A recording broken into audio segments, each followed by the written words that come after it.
ڕووداوەکانی تەنها 3 ساڵی ڕابردووی هەرێمی کوردستان یەک ئاماژەیەکی زۆر مەترسیدارمان پێ دەڵێ کە ئازادی ڕادەربڕین و کاری ڕۆژنامەگەری لە پێشتر زۆر مەترسیدارتر بۆتەوە هەر لە گرتن و لە زیندانی کردن و هەتا دەستبردن بۆ تیرۆر و دەربەدەرکردن و ئاوارەکردنی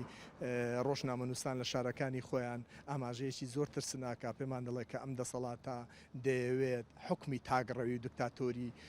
بسەپێنێ و ئازادیەکان زیاتر بەرتەسک بکاتەوە و ئازادی ڕادەربڕین وەکو مۆتەکەیەک وەکو تاوانێک بناسێنێت لە کۆمەلگادا بۆیە ڕۆژنامەنووسان و ئازادی خوازان زیاتر کەوتنەوەتە ژێر فشاری دەستگا ئەمنیەکان و بەداخەوەش ئەو فشار و ئەو زەختانەی کە بەرامبەر ڕۆژنامەنووسان دەکرێت ڕۆڵی دەستگای قەزایی خستۆتە ژێر پرسیارەوە بۆیە دەتوانین بڵێن کە دەستگا هەر ئەم دەسەڵاتەیە دەسەڵاتی قەزایی زۆر نیشانێکی پرسیاری گەورەی لەسەرداناوە کە ناتوانن بە عەدالەت کەیسەکان یەکلایی بکەنەوە. ئاماژەیەکی زۆر ترسناکە ئەوەی کە دەستگای قەزایی و دەستگای ئەمنی بەکار بێ بۆ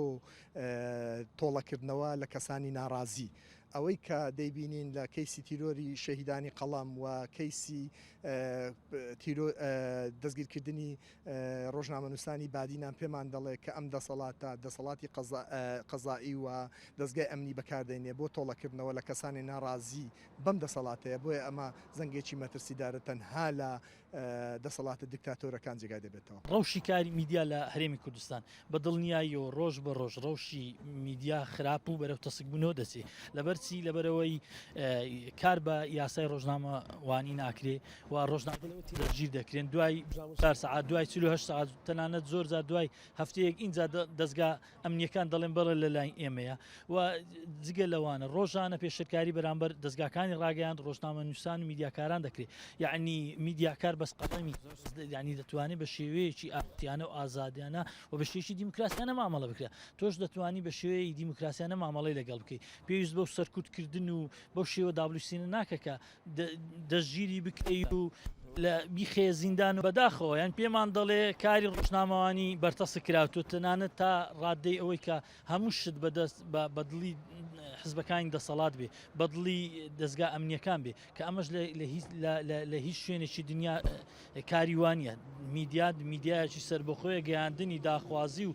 هەموو خەمی هاوڵاتیانە میدیا لە پێناو پرۆسەیەکی دیموکراسی و گەیاندنی دەنجی خەڵکە لەبەرچ سەرکوت بکرێت لەبەرچ بەو شێوە مامەڵی لەگە بکرێت ئەوە جێی پرسیارە بەداخەوە ینی ئەوە مای نیگەرانیمان